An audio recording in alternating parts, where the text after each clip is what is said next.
Բարև ձեզ սիրելի հայրենակիցներ, ես ամեն անգամ ԱԺ հատկապես այս երկար տևողության ելույթների ընթացքում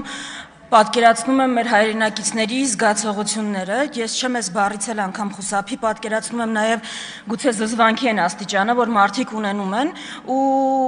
ասում են, որ ինչով է էլի զբաղված մեր ազգային ժողովը այն մարտահրավերների պայմաններում, երբ մենք ունենք եւ դրա համար առաջինը մեր քաղաքացիներին եմ ուզում դիմել, հասկանում եմ, որ հոգնել եք, իսկապես հոգնել եք այս քննարկումներից ու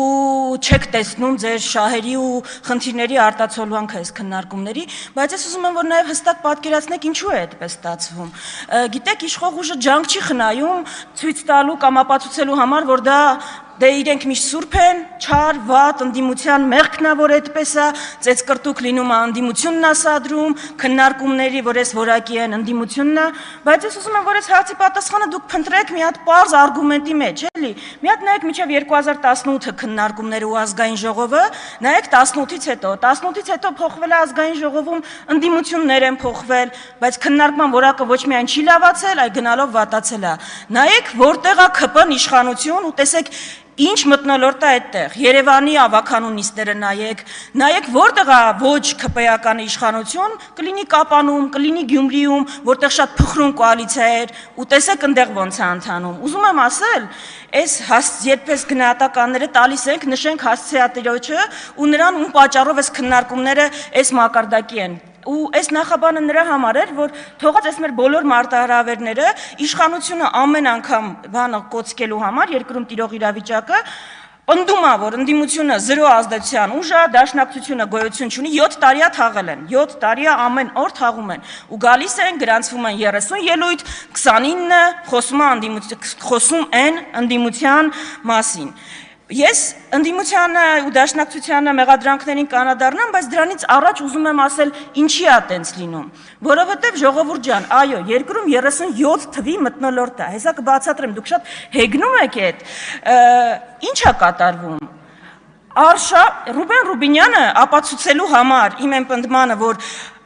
ցանկացած ընդդիմադիր համայնքապետ, ով ընտրվում, ով ձեր համար խնդիր է կալանավորում եք, գալիս այս ամբիոնից ցանկ է կարդում ընդդիմադիր համայնքապետերի ու ասում է ում ենք սրանցից հետապնդել։ Առաջինը տալիս է Դավիթ Համբարձումյանի անունը։ Դավիթ Համբարձումյանի, որին 3 վճիռ կայացվեց 6 տարի 3 ամիս կալանավորելու։ Ռուբեն Ռուբինյանի մոտ տպավորությունն է, որ դուք չհետապնդվողների ցանկը չեք կարդացել, հաջորդականությունն եք կարդացել ում եք կալանավորելու։ Այդ ձեր ցանկում քրեական գործեր կան մարդկանց վրա, կապանից սկսած, այնտեղ համայնք եք նշում, որտեղ իշխանությունը բռնի փոխել եք։ Այսինքն, այս է այս մարդկանց չհետապնդելու օրինակը։ Ուզում եք մեկ օրինակով ցույց տամ, որ եկեղեցու դեմ կատարվողը բացառապես քաղաքական արշավը անձամբ վեհապարի նկատմամբ։ Դուք մի ձայնագրությունով, որտեղ ինչ որ մեկը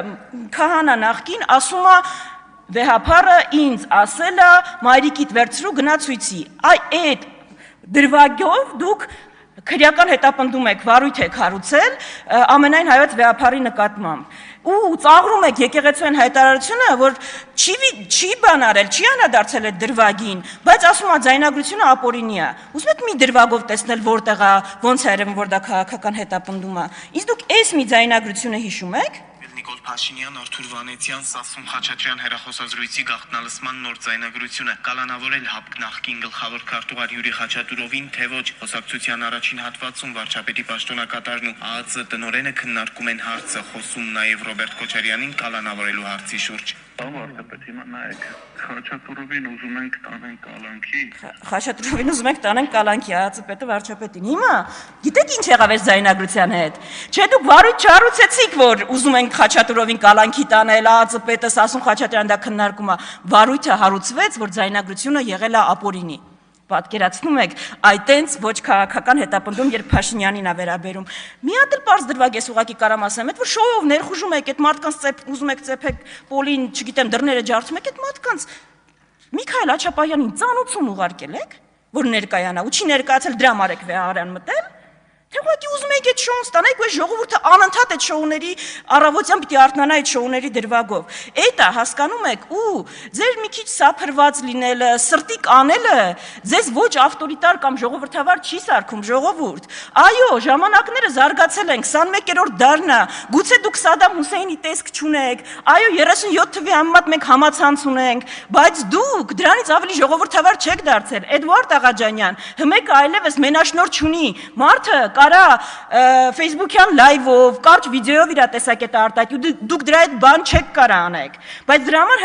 հմեկով արցախցիների խոսակցությունը կոշիկի մասին ներկայացնում եք կաշառքի մասին խոսակցություն։ Ու ավտորիտար լինելու մասին ոչ թե սրտի կանելը, տենց ակուրատի հագնվելը վկայում ավտորիտար լինել կամ չլինելու, այլ վկայում է իշխանության ամբողջական կենտրոնացումը մի ուժի ձեռքին, վկայում է ԲԴԽ նախագահին մեկ SMS-ով հեռացնելը, վկայում է այլակարծությունը երկրում ամեն կերպ ճշտելը, թե չկարեք գաք հարյուրավոր սրտիկներ անեք, դրանից ոչ մի բան չի փոխվում։ Հա, նոր տիպի բան է ավտորիտարիզմը ձերը, բրենդինգը ավելի լավն է, բայց էությունը դրանից չի փոխվում։ Հիմա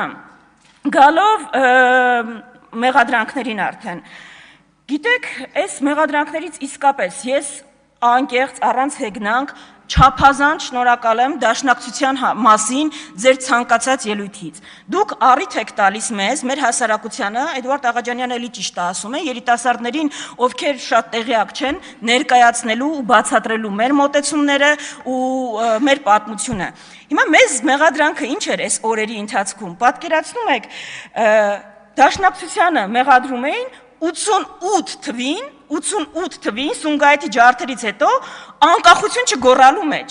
Դաշնակցությանը մենակ դրա մեջ էր մեղադրում Ռուբեն Ռուբինյանը։ Ու որ ապացուցի իր երկաթբետոնյա այս պնդումը, բերել էր մեր պաշտոնաթերթից հատվածներ։ Հեսա դրան կանրադառնամ։ Բայց ժողովուրդ ջան, ձեր փաստարկները գիտեք ինչի են զրոյական նշանակության։ Այս թուղթը այսինքն հրապարակումը, տեքստը,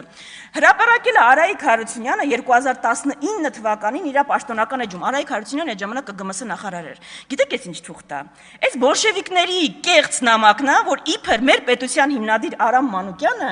Անդրանիկ Օզանյանին հանձնել է թուրքերին, ձեր ԿԳՄՍ նախարարը ատելությունից կուրացած, որտեղ մի քանի տասնյակ երիտասարդներ համարձակվել էին իր դեմ ցույց անել, վերցրել է պետության հիմնադրին բոլշևիկյան այդ պրոպագանդայի, վերցրել է իր պաշտոնական էջով հրապարակել, ասել է տեսեք դաշնակցությունը ինչ ուժ է, որ Արամ Մանուկյանը Օզանյանին ուզել է հանձնել թուրքերին։ Ձեր փաստարկները սենց են, ձեր փաստարկները Ռոբերտ Աբաջյանի պապիկի այդ մակարդակի են, հասկանում եք, դրա համար են, բոլորը նույնն են, 004, չգիտեմ, դաշնակցության մեղադրանք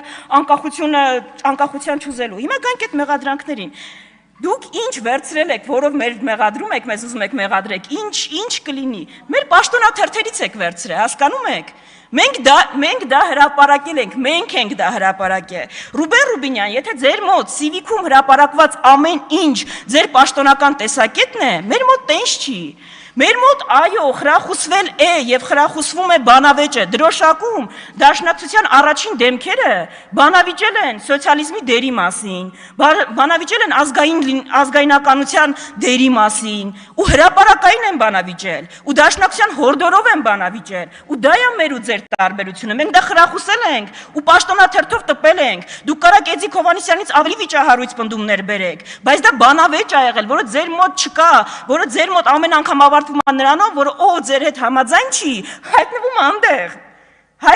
անտեղ, հասկանում եք, դուք մեզ չեք ներում, ձեր հակապատկերը լինելու համար, այդ ընդհանրապես խնդիրը, իսկ կուսակցության պաշտոնական տեսակետները արտահայտվում են կուսակցության պաշտոնական հայտարարությունները, ու այս մեղադրանքները, որ կա, ես շնորհակալ եմ, որովհետև դուք մի կողմից դաշնակցությանը ներկայացնում եք արկածախնդիր,